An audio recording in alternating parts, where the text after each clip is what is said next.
Welcome to What's Your Mantra? I'm your host, Colleensouza. I am an educator and coach. I am a realtor.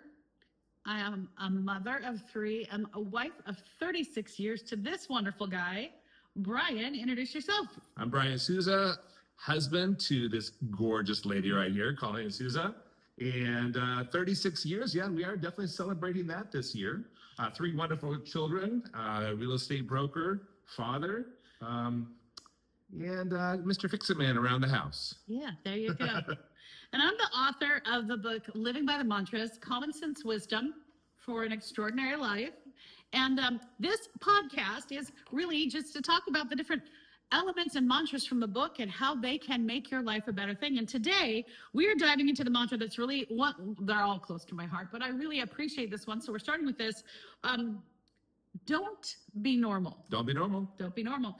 So grab a cup of coffee, or if you prefer, a glass of good red wine, or if you hang out with Brian, a shot of whiskey. Get comfortable. Get comfortable, because we're gonna talk about fitting in and stepping out into the power of your true self. That's right. That's right. So let's start with a word that makes me a little bit crazy. The word normal. The word normal. It drives me crazy because normal is such it's really, I don't want to say it's an abstract term, but it's definitely not one that has a single definition. Would you agree? I would agree with that. Yeah, absolutely. Yeah, because the Handbook of Social Psychology defines it as rules or standards that guide or constrain behavior without the force of law. Okay, so norms, they are expectations about behavior mostly and what we do. We face them all the time. Yeah, tell me some. So let's talk about some. About it. So, like if you walk into a library, for example, you've got to be quiet. People are studying. If you go into a church, for example, you probably wouldn't wear a bikini in the middle of a church service. Or for that matter, think of a wedding. Think of a wedding. There's a certain decorum that is presented in a wedding, and when to stand, when to sit down, when to look at the bride, when not, to speak out, when to be quiet. All those kinds of things are really important. And those are societal norms that we all face every single day. And they're good. Yeah, absolutely. Okay, so there's places where norms and expectations are good. So we want to really start by saying we're not saying down with all rules and down with all anything. We're not teaching anarchy here. Yeah, but what we're saying is there's a place to adhere to the norms. Absolutely. Yeah. But there is definitely a place and a time for you to stand up and be yourself, your authentic self. Because let's face it, let's think about this. Norms. We say there's norms of behavior in a classroom, but every year, and I'll never forget, our oldest, who's now 32, Tim was a very much a rule follower type. He was, yeah. He's even kind of in the smallest grades. Yeah, he's kind of grown out of that a bit, but yeah. He was such a rule follower as a kid, and I would always tell his teachers, I would send a little email before school started and introduce myself and just say, hey, I'm here, I'm available, I'm a parent that's involved and all, but let me just tell you something about my kid. If you intend to have rules that are just kind of in place, like, things that you might change, whisper that in his ear, because he will follow your rules. He will be your norms. And I always knew when there's firstborn child traits. Yeah. Well, I always knew when there was a sub. Yeah, we did. Because he'd pick him up from school and he'd be grumpy and he'd be agitated, even as a little kid. Routine was different. Yeah, the sub didn't follow the rules, So they're out of order. Yeah. Oh my gosh. So there are places where norms are, but even think about that for kids. There's the norm every day that they go to at school. And if they have multiple teachers, when they get to secondary, they have multiple norms throughout the day, depending on the classroom. Then they hit sports practice, and the coach has what's norm on that team. That's right. When you show up, when you compete, when you train, when you do your practice a certain way, there's certain expectations of doing your personal best and those kinds of things, right? You just don't just run off the field. Well, then you get out at lunch or the playground, depending on the age of the kid, and the norms change because there's the hierarchy of all students. But that doesn't change when we become adults. No. Think of a business meeting, right? So if you're using that analogy of school and a business meeting, you wouldn't just get up in the middle of a business meeting and leave without saying anything because that would be rude and disrespectful. And people will wonder why you're trying to make a point of leaving, right? Well, So and then you leave that meeting and you go back into your team, which might be different. And then you go to the gym. There are norms at the gym. Mm-hmm. Yep. And then there are norms. No climbing on the equipment, for example. Well, so the fact is, there are so many different expectations around us, and there are places where they need to be, but then there are places where we need to be ourselves. Why do people feel the pressure of being normal?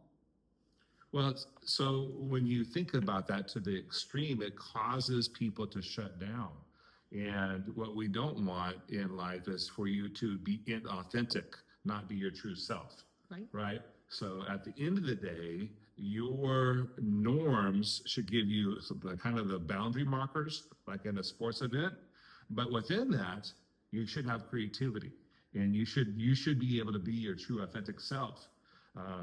Using a football analogy, if you're running a pattern and someone's coming at you, you might have to go to one side or another, and that's being creative. You're not being normal, running the pattern absolutely precisely. You have to be creative sometimes to make that win happen.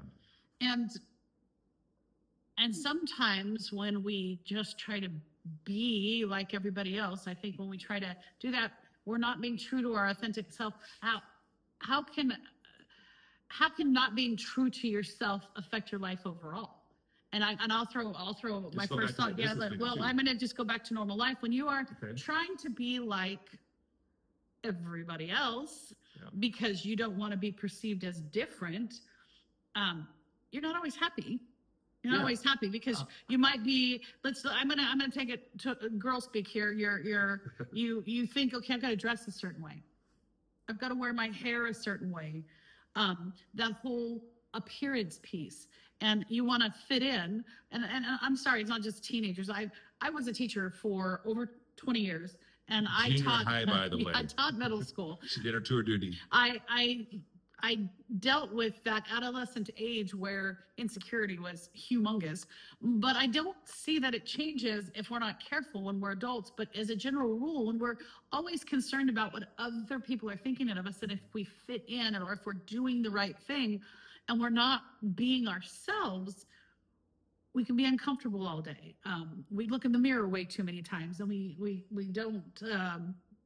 don't just walk with our shoulders back and confident. So think about this. So back to the business situation. So in the business meeting that I said you just walked out on, what if you had the best idea to move the business forward, to help more customers, to make the business expand, but you sat silent because you thought it was normal in that conversation that the leaders of the business were talking, and you're the new employee.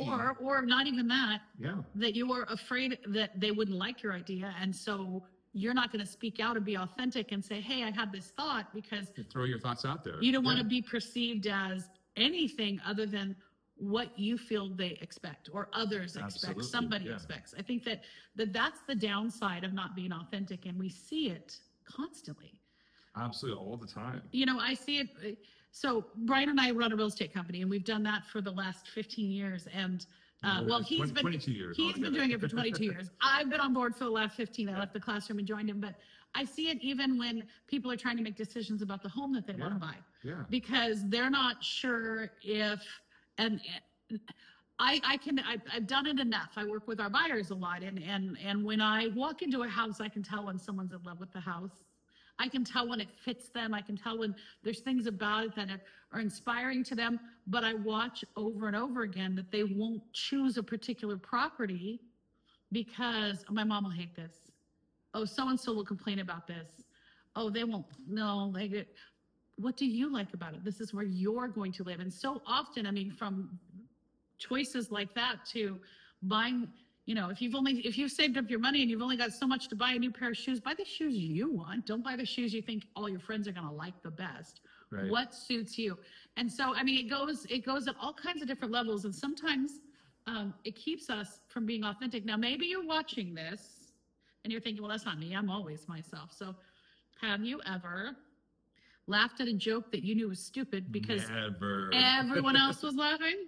Okay. Yeah. Or have you ever obsessed about the condition of your lawn and your yard because you're I afraid don't know what she's talking about. of what the other people, the neighbors, anyone driving by might think? Okay. Whether you really wanted to get out there and be an obsessive about it, you became obsessive. That's just throwing it out. We have a 2-acre lawn. And Yeah. that looks good all the time. Obsessive about it. Okay. How about upgrading your car every few years? Because that's what all your friends and neighbors do, even if you love your car. And I can throw in one here. So when you're in sales of any sort, and real estate is sales, there's always this expectation that, you have to have the very best or you're not doing well in it. And so rather than, we've upgraded cars before when I loved my car because it was time to upgrade the car. And I didn't want to because I would have been just as happy. And we had an old Chevy Avalanche. Those things were the best. And we sold it because it was time to upgrade and we needed a better image. And, yes, it was part of business, but authentically, I still today they don't even make them anymore. But if I pass one that's in good condition, I sort of just look at it as it passes by, sadly, because that was so authentically me. I loved that vehicle. How about this? Not voicing your opinion because you're afraid other people might not agree or they might not think it's a good idea. They want what? Not like your idea. Oh, okay. Or laugh at it. And it could be anything. I'm not talking just like a political idea, but like if everyone's just trying to decide where to go to dinner and you're like, oh, nobody's going to want to do what I want to do. Gotta do Thai food. No, we can't do Thai food. Or you won't even voice it because you don't want to, what do you want? Yeah. Do you find yourself asking that instead of saying? So part of what we're saying is speak up, right? Well, part of your authentic self is what makes you happy. Yeah. Wouldn't you agree? Be honest with your true self. If you really hate Thai food, you need to say, I really hate Thai food. If you really love Thai food, you need to say, I really love Thai food. But don't just hold back because you think it's normal that I shouldn't really give my opinion because it doesn't matter. Your opinions do matter. Right. You really, truly do. Being your authentic self. Think about how we buck the system as we raise our children. And yeah, well, that was going to be one of my questions. How have we been authentic and it's not always the popular thing? So go ahead. So for example, the invention of these things, right? We were old enough to remember life without cell phones, right? So you have conversations around the dinner table, but as cell phones became more popular and we broke down and got our kids cell phones, those became part of their everyday existence, right? So what we decided was no cell phones at the dinner table, none. And that really kind of bucked the system because people carry cell phones everywhere and everybody's, oh, I need to check something at the dinner table. And they said, no. What we're going to do as a family is have conversations. Well, and to add to this, I'll never forget. So we have our children are as we speak. One is almost 32, one is almost 30, and then one is almost 21.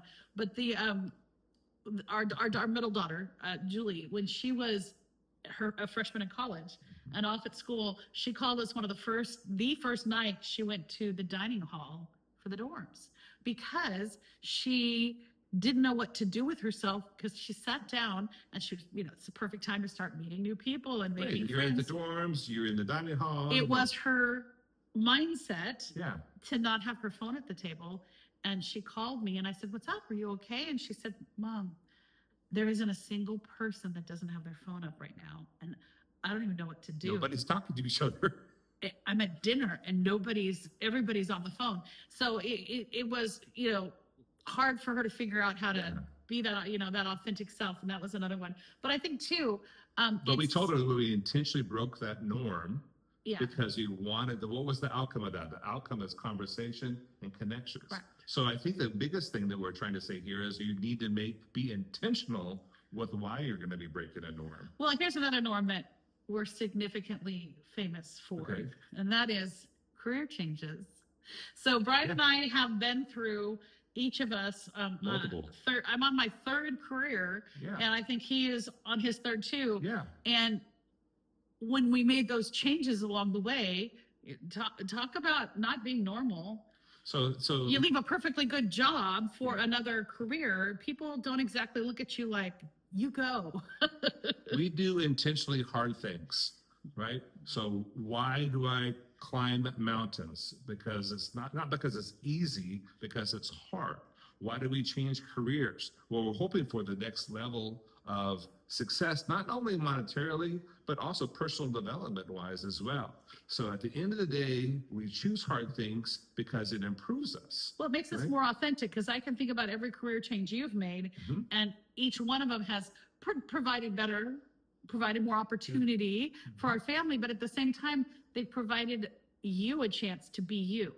Right. And when you went from an 8 to 5 kind of job to getting to be an entrepreneur and run your own real estate company Right. and call your own shots, that's who you are.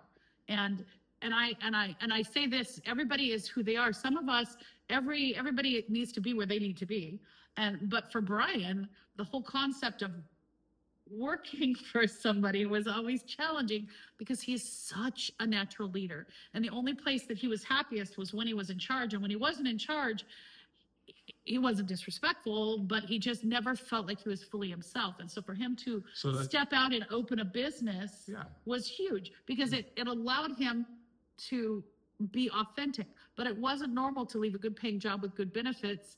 No, A year before, a a year before your oldest started college. Yeah. But we saw the potential success, even though there would be some push and some struggle to get there. And it was found. It was found, definitely. So if you're feeling like, you have ideas and they're never being heard, maybe you've got a little bit of entrepreneurism inside you and you need to start a business. Or maybe it's just that you need to push from being the average Joe where you are to a leader or a manager where Absolutely. you are. And that's super important too, is to figure out what that is.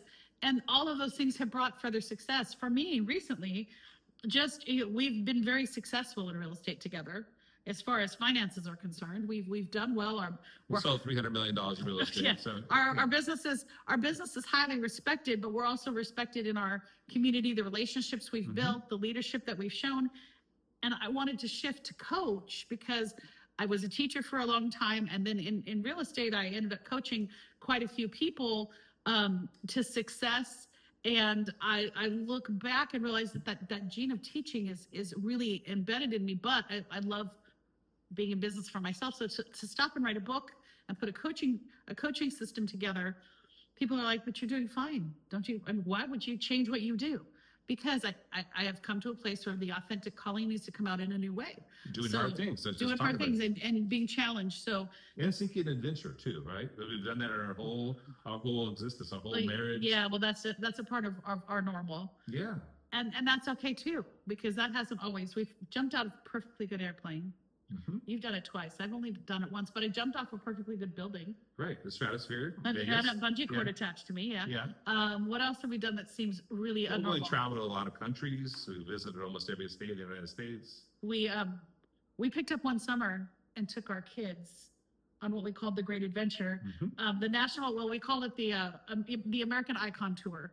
And we let everybody all the choose. American icons. Well, we let everybody choose 3 icons. We didn't even come close to visiting all of them, but everybody chose, everyone got to choose a couple. Yeah. And it was things like, our daughter was in the 8th grade at the time, our middle one, Name a few and of them. she had done Kentucky for her state report in 5th grade. So she wanted to see Churchill Downs.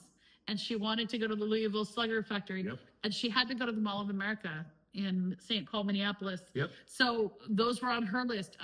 We wanted to see things like Mount Rushmore was on my list, because I taught American history back when I was a teacher. So I really wanted to see some of those things. I wanted to see St. Louis Stars. We wanted to go to D.C. Boston was on my list, seeing the Freedom Trail in Boston. So everybody had something. And we ended up seeing things that weren't on the list because we were in places where we could see them. But that wasn't a normal vacation, because we left with a budget. We left with a basic plan, but literally and this was long enough ago where planes, trains, and automobiles. And buses. Yeah, we have to add buses.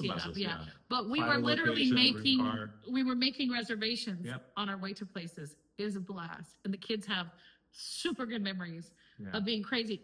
But that's part of not being normal. Doing hard things and seeking adventure, right? Getting outside of your comfort zone. I guess one of the things that you need to really think about, that normality puts you in this comfort zone, and life exists outside the comfort zone. That new idea, that new challenge, that new book, things that you haven't done before, that's where excitement is. That's where it exists. And it doesn't have to be scary, like some of the stuff we've done. A lot of people. No, it could be. But it can be very simple things. It's simple things. And so I'm gonna bring this back to the book a little bit. So my book, Living by the Mantras. Yeah. One of the things I talk about when I talk about norms is that to be able to be your authentic self, there are 3 things that I really do suggest you do. So I would like to throw out there that you identify what your core values are. What is it? And by core values, what's the most important to you? If for us, we've already shared, seeking adventure is super important to us. Helping others. Well, helping others, whatever, you make your list. And when you do, take a look at that list and know that when you're doing those things, because those are your values, you're going to be in a good place. You're going to be being yourself. Be Number true to 2, you. yeah. Number 2, after you've identified your core values and passions, set boundaries. No is a full sentence. He loves that one. No is a full sentence. It is. And we chit-chat about this all the time. We live in an area where, in the school district I taught in, is where my kids went to school. Great school district, nationally recognized. Ranked in all areas, yeah. Yeah. But they keep the kids so busy. And we learned as parents, our son, who is the driven firstborn anyways, was just passionate about earning every little, they have this thing called the block award, earning every little piece of the block award. But Lots of categories, lots of activities. Yeah, this is an elementary school. Right. Like 4th, 5th, and 6th grade as elementary school year. History and science and music and sports and Being in the academics. school play, being on robotics, the academic decathlon team, all these different things. It's 4th, 5th, 6th graders, right? Yeah, right. Yeah, like 9, 10, and 11-year-olds. Right, Yeah. right. We were, proud parents. Look at our smart kid. Look at all the things he You want to does. make sure he has every opportunity to get involved in absolutely everything. His sister, who was only a couple years behind him, wanted to do what Big Brother did.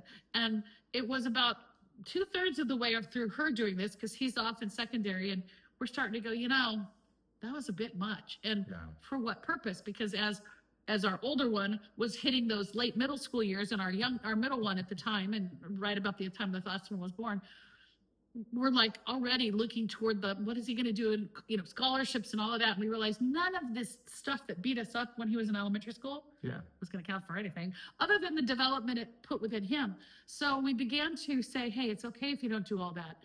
By the time the 3rd one came along, There's about a 9-year difference. there's a 9-year, Yeah. she's almost 10 years younger than her Yep. big sister.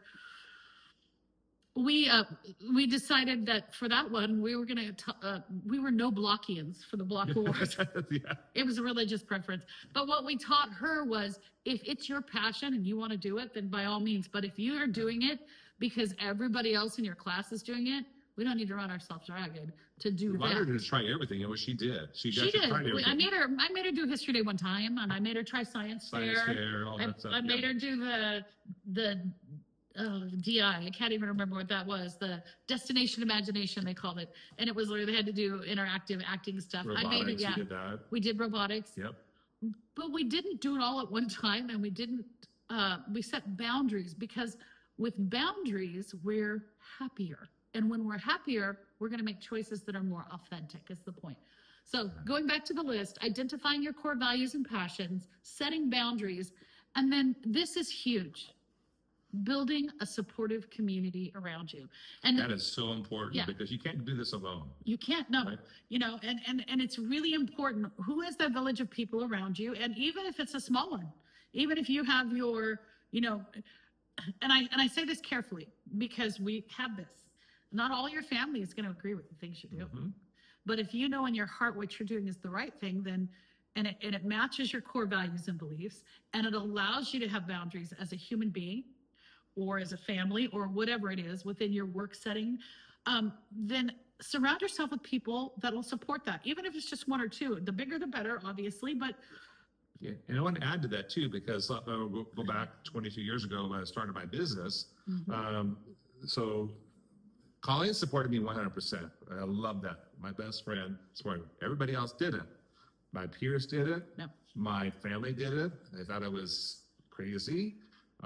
Even the people that I ended up working with, my managers in real estate, said, you know, you got to sell everywhere. And I go, no, I want to specialize. Specialists get paid more than generalists. So specialize. You're going to fail. You're going to be out of business. Nope. It turns out when you specialize, people get to know you for that specialty. So where did the knowledge come from? Where did the community come from? Since I didn't have anybody but Colleen, I turned to books. Now they have podcasts, you know, you can listen to, like this one. You have other videos that you could be watching on YouTube as well. So many places you can So find many support. resources. So look and seek out those resources that can give you that sense of community that you need. There's even Facebook groups, That right? is such a great point. Thank you for bringing that up. Yeah. Because it is true. You're not necessarily always going to find it in the people you know, Yep. but you're going to find like-minded individuals, because if you could see the shelf behind Brian here, there's at least 20 books here. And then there's at least 20 in the office that Brian uses for real estate. I pulled out a little ways away so that I can work on my stuff. But we have so many books we've read. Oh, and in our bedroom, I have a bookshelf. Yeah, the whole library there. Yeah, too. and a lot of those books are the self-help, business, mindset, people who have. Even parenting in their early parenting. Oh yeah. Right? So we lean on, and that's, you know, that's a whole nother subject, but you're right. So building your community, thanks for bringing that up. It can come from outside, it can come from external, and it's just as valid and it's just as valuable. So you have those three things, okay?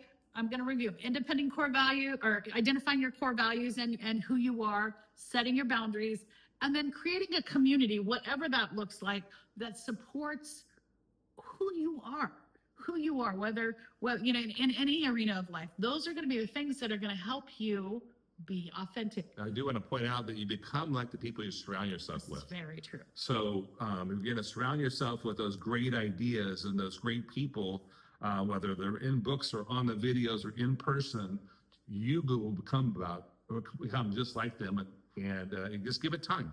Give it time and intentionality. That's huge. So here's 3 questions I want to leave you with this That's week. huge. Go ahead. Okay. Number 1, who are you trying to please? Good So question. when you're trying to decide if you're being authentic or not, decide who you're trying to please. Are you trying to please yourself? And it's okay to want to please another person if that person is significant in your life.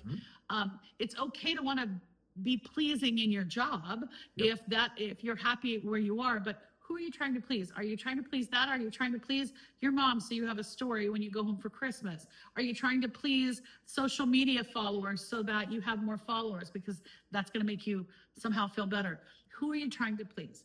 And then number 2, when are you your happiest? When are you your happiest? Because it's super important. When you're in that happy moment, when you have that moment that's like, oh, this is good, whatever it is, whether you're watching something, doing something, hearing something, if there's a sense of peace and joy that comes to you, take a moment and identify what it is and how that came to you, because the truth is, you're being your authentic self when that joy is filling you. And so in that moment, you can go, I need more of this. This is what I need more of. Yeah, so This is good. doing your best work, right? So something that you do, whether it's working with your hands or working with ideas, when you do your best work, you are your authentic self, because the joy just exudes from you. And if it's a topic you're reading about, all of a sudden you realize how happy you are when you read about it. And Yeah. now that can be on our phones or in books or watching a video. Yeah. Stop and go, why does this bring so much joy? Maybe that's a direction I need to head. So Good point. who are you trying to please? When are you the happiest? And then this is super important. Who, we're speaking of others, makes you the happiest? Because those are the people you want to surround yourself with. And maybe Absolutely. who makes you the happiest is a person that is virtual online, like in a Facebook group or in a book you're reading. Attract to yourself. Put yourself in situations where you're going to meet in real life people that are more like that. Get involved in those communities. It might make you get out of your comfort zone to do those things. Yeah, I was going to say So sometimes, that's okay. and it doesn't mean you have to leave in the dust people that have been valuable in your life, but sometimes when we identify who makes us the happiest, we need to give ourselves space from those people that make us the unhappiest, because that's keeping us from being on our authentic self. Yep. So those are my top 3 questions that I challenge you to think about this week. And here's the bottom line. Don't be normal. is our mantra for the value of authenticity and being yourself. That's the mantra in the Souza world. Do you like it? Use it. But Absolutely use it. But if you don't, Create your own. What's your mantra? Yeah, create What's your your own. mantra? But the most important thing is that value of authenticity, the value of being yourself. And if you need to create your own little phrase that helps you remember you can be authentic, then do so. So if you are enjoying this, then we encourage you to subscribe. Absolutely. So go Follow us. livingbythemantras.com. Well, you can do it there, but first right here on this podcast, subscribe. Yep. Because you'll get weekly updates. Or if you're watching us on the video version, not the audio version. Share it with a friend that you think needs to hear this message. If you're watching us on the video version, YouTube, follow us. Whatever you do, download I'm learning the technology. I depend on a lot of people that are smarter than me to put all this together. But whether you're listening to us on iTunes podcasts or Spotify or one of the many, please do that. And to follow up what Brian's saying, if you're interested in learning more, the book, Living by the Mantras, livingbythemantras.com. You can follow us on social media. The best part about livingbythemantras.com is on the very first page, it has all the different social media platforms there. So if you are a Facebook or an Xer or a YouTuber or whatever, TikTok, Instagram, all those are readily available. You can go there and click on the one that you like and then have the latest updates. Yes. So we're glad that you joined us. And we ask you to come back and see us next time on What's Your Mantra? What's your mantra? See you soon.